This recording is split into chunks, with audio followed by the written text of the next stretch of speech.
മുടികൊഴിച്ചിൽ കൊണ്ട് വിഷമിക്കുന്നവരാണ് നിങ്ങളെങ്കിൽ നഷ്ടപ്പെട്ട മുടി വളരാനും മുടികൊഴിച്ചിൽ കുറയാനും തലയിൽ എണ്ണ തേക്കുമ്പോൾ ഈ മന്ത്രം ജപിക്കുക. വ്യോമകേശ എന്ന ഭഗവാനെ ഈ മന്ത്രത്തിലൂടെ സംബോധന ചെയ്യുന്നു. അതായത് ആകാശത്തെ തന്നെ മുടിയാക്കിയവൻ. ഈ മന്ത്രജപത്തിലൂടെ കേശസംബന്ധമായ എല്ലാ പ്രശ്നങ്ങളും മാറും.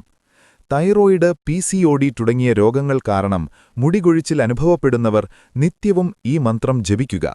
സാധ്യമാണെങ്കിൽ 108 തവണ ജപിക്കുന്നത് മനസ്സിനെ പൂർണ്ണമായും ഭഗവാനിൽ അർപ്പിക്കാൻ സഹായിക്കും.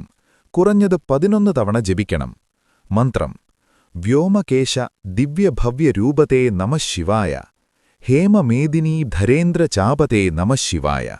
അർത്ഥം: ആകാശത്തെ തന്നെ ജഡയാക്കിയവനെ, അഥവാ ആകാശം പോലെ അനന്തമായ കേശമുള്ളവനെ, ദിവ്യവും ഐശ്വര്യപൂർണവുമായ രൂപത്തോടു കൂടിയവനെ, അങ്ങേക്ക് ആ മംഗളമൂർത്തിയായ ശിവന് എന്റെ നമസ്കാരം.